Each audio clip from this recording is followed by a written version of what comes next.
አላህ መርጦ የሰጠህ ይህን ጸጋ የመጠበቅ ግዴታ አለብህ እንጂ ዛሬ እንደውም እኮ እዚህ አልነበረም አዳራሽ ዳዋ ማድረግ የነበረብህ ገበያ ላይ ወጣን ነበር ቁሉ ላ ኢላሃ ኢላላህ ቱፍሊሁን ይኸው መስጊድ የምናረገው ዳዋ ለሙስሊሙን እዚህ የምናረገው ለኛው ነው መቼ ነው የምንወጣው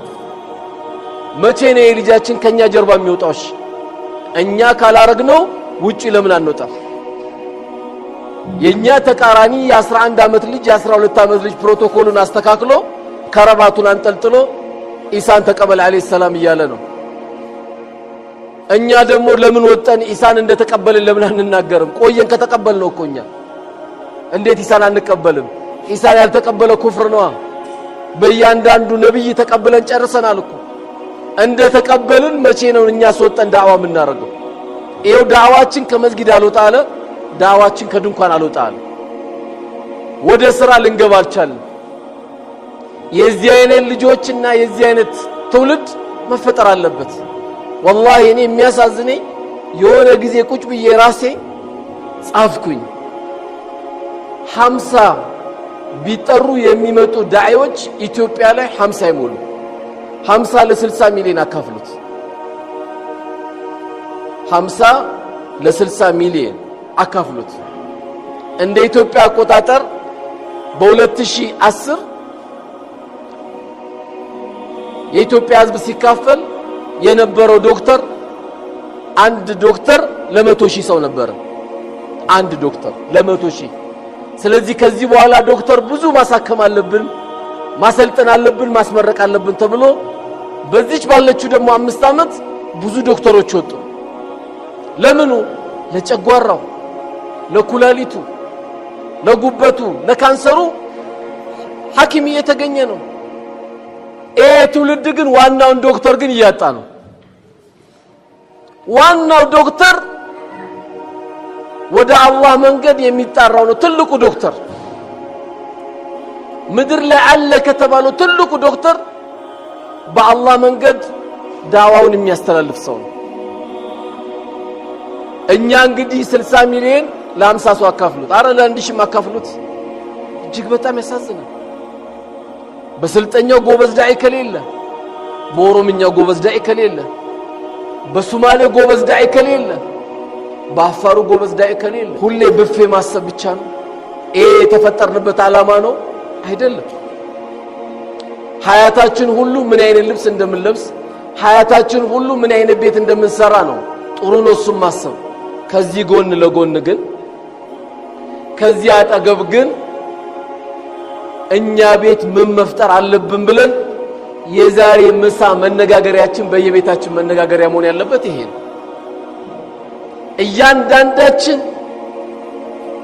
የኔ የሚባላለን ያባታችን ውርስ እንጂ ዲናችን የሁላችንም ነው እኛ ካልሰራን እኛ ካላበረታታን ሁሌ ብቻ እየተነጋገር አይ ዘንድሮ ልጆች ይባላሉ ምን አረጉ የዘንድሮ ልጆች ምንም አላረጉ ምን አጠፉ ቀልባችን ተስተካክሎ ከሆነ አላህ Subhanahu Wa Ta'ala ይሄ ሁሉ ሰዓት ለምኘው ለኔ ያልሰጠኝ አላህ እንዳልጠፋ ብሎ ነው አላህ ለነገ አዘጋጅቶልን ነው ብለን እንጂ ጨቅጭቄው ለምኘው አላህ ምንም አልሰማለኝ አይባልም ድንገት የመጣ በላ አጥፍቶ ሊሆን ይችላል ወይ ለአኺራ አስቀምጦት ሊሆን ይችላል ወይም ደግሞ ገና ዱንያን አልጨረስክም ወይም አልጨረሽም ለዛ አዘጋጅቶ ሊሆን ይችላል የሰው ልጅ በፈለገው መልኩማ ቢሰጠው ኖሮ መጥፊያው እንደሆነ አላህ ነግሮናል ወለው በሰጠ الله رزقا لعباده لبغوا له የሰው ልጅ አላህ ትሩፋቱን ችሎታው ርዝቁን በትን ቢያደርግለት ድንበር ያልፋል አለ የድሃ ፊት ለማየት ይጨነቃል ያሮጊት ፊት ለማየት ይጨነቃል የሚያወራው ሁሉ በገንዘብ ቋንቋ ብቻ ይሆናል ያገኘው ሁሉ በገንዘብ ለመግዛት ይፈልጋል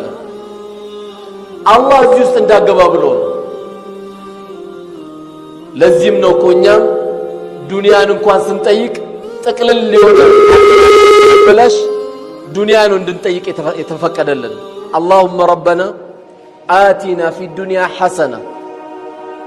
في الدنيا حسنة مالت كيتن يوم عكال يالتنجس الدنيا مالتنا يسو انباير اللبت شيطان يالام تاتانبت ታላቅነን በዚህ ቤት ከኔ የበለጠ ተሰሚ የለውም ብለን ያላጭበረበርንበት አንዳንዴ ቀልብ ሲታፈን ከቤተሰቡም የሚወስዳለ ከናት ከአባቶቹም ልጆች የሚወስዳለ ይሄን ጸዳ ያለውን አላህ የሰጠው ሰው ከአኺራም ደግሞ ቅጣት የጠበቀው ሰው ይሄንን ዱዓ እንዲያደርግ አላህ ይጠየቅ የነገረን ስለዚህ ማናችንም አላህን ስለምነው ከሆነች ነገር ጋር እናያይዘው አላህ በቃ ይሄን ያደረገው ለዚህ ነው ይሄን ያደረገው ለዚህ ነው ብለን ብቻ ወደ አላህ ብቻ ማስጠጋት ነው ያለበለዚያ ይሄ ነገር ካላረግን ኢስቲቃማ የሚባለው በዚህ ባለንበት ሐያት ካላስተካከልን የምንኖራቸው ኑሮች እጅግ በጣም እንቸገራለን ሰው አላህ ርዝቅም ሰጥቶት ቀልብ ከጠበበ 10 ክፍል ቤት ቢሰራ ይጠበናል መጀመሪያ ዋናው ጠበዋል ቀልብ ባልጠበበበት እነዛ ዲን ባልተማሩበት እኔና አንቺን ባሳደጉበት እናቶቻችን ስናይ በሁለት ክፍል በአንድ ክፍል 7 ልጅ 9 ልጅ አሳድገዋሉ ቀልባቸው ሰፊ ስለነበረ በሚገርም ሁኔታ አሳድገውናል ዛሬ የምንሰራው ቤት ሰፊ ነው የሚከፈተው ለለቅሶ ነው ቤቱም ጠቦናል ለምን ጠበበን ቀልባችን ስለጠበበ ነው ቀልባችንን አላህ ቀናዓ እንዲሰጠን አላህ Subhanahu Wa Ta'ala ኢስቲቃማ ያንዳንዳችን መጠየቅ አለብን አንድ ሰው አማረበት የሚባለው አንድ ሰው ጥሩ የሚባለው አንድ ሰው አማማቱን የምንመኘው መቼ ነው ይሄ ልጅ በሞተበት ሰዓት ወይም ይሶየ በሞቱበት ሰዓት ሰዎች ጥሩ መስካሪ መሬት ላይ ጥሎ የሄደ ጊዜ ነው ምክንያቱም አንቱም ሹሃዳኡ ፊል አርድ ስላሉ ነብዩ አለይሂ ሰላቱ ወሰለም እናንተ ምድር ላይ ያላችሁ ምስክሮች ናችሁ ስላሉ አማማታችን በመስጊድ ሆኖ አማማታችን አላህ በሚፈልገው ነገር ሆኖ የሞተ ሰው ካለ ይሄ በትክክለኛም አምሮበት የሞተ ሰው ነው ሞታችን የምንመኘው አላህ በጥሩ ኢስቲቃማ እንዲወስደን ነው ጥሩ ኢስቲቃማ የሰጠው ደግሞ ሰው ከሞተ ከዚህ የበለጠ ብስራትም የለም ቅድም ያልኳችሁ የመግቢያው ቁርአን አያም የሚወርድላቸው ለነዚህ ሰዎች ነው ስለዚህ ኢስቲቃማ የዲን ጉዳይ ሲነሳ ጆሮአችን መቆም አለበት ኢስቲቃማ የመስጊዳችን ጉዳይ ሲነሳ ጆሮአችን መቆም አለበት ኢስቲቃማ የመድረሳችን ጉዳይ ሲነሳ ጆሮአችን መቆም አለበት ልጃችን ጉንፋን እንኳን ሲይዘው አንችልም ዲናችን ጉንፋን ሲነካው መቻል የለብንም ሊያንገበግበን ይገባል በቃ እኔ ነኝ የዚህ ዲን ባለቤት እኔ ነኝ የሆኑ አካሎች አይደለም ዲን